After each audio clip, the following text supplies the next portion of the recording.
Welcome to my presentation, which will detail some of the ways in which Web 2.0 technology can enhance students' ability to collaborate online. Stay with me for the next few minutes, and you'll see an overview of some tools that can help you and your students avoid some of the common pitfalls that plague student collaboration in the net generation. All teachers are familiar with the excuses students will avail themselves of when group work is asked of them. The cliché, "the dog ate my homework," has been replaced with "our printer was out of ink," "I grabbed the wrong flash drive," or even, "the stupid internet filter my parents installed won't let me access my school server space." These problems, whether a picture of reality or a reflection of student ingenuity, can create problems when students attempt to use technology to work together on a class project. Since the 90s, teachers have played with the idea of using email as a forum for increased student collaboration when face-to-face meetings weren't possible. With the advent of electronic communication and Web 2.0 email accounts that give students access to their email from almost any internet hub, it would seem that email attachments would be the perfect solution. But some problems remain. If multiple students are working on the same file at different times, it's easy to lose an important change or to overwrite a good idea with a bad one without having access to previous versions. With students, in particular, one frustrating incident like this is enough to squelch any enthusiasm generated by the collaborative project.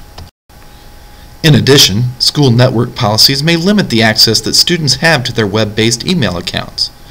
Many schools may be loath to take on the liability of hosting student email accounts on their own servers.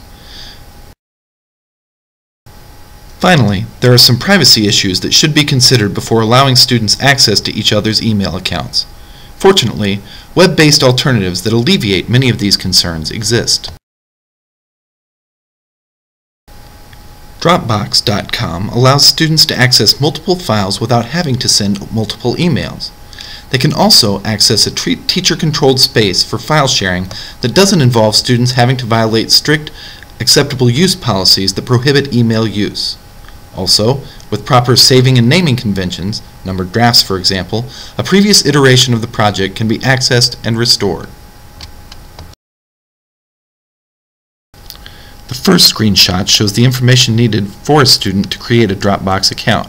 By entering their name and email address and password, they create an online space to share their documents. The next screenshot shows how a student can see multiple versions of a project.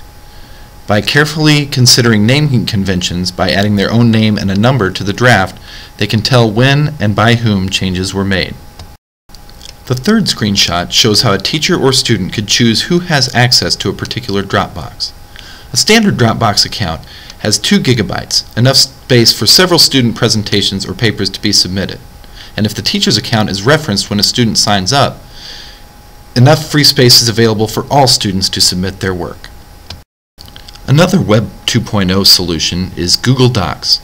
The primary advantages of Google's document suite is its ability to track the contributions of individual members on a single document without having to rely on complex naming or saving conventions.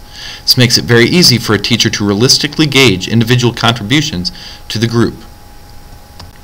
As the screenshot indicates, the student who has contributed as Marquez and as Dostoevsky have different highlighted colors on their names.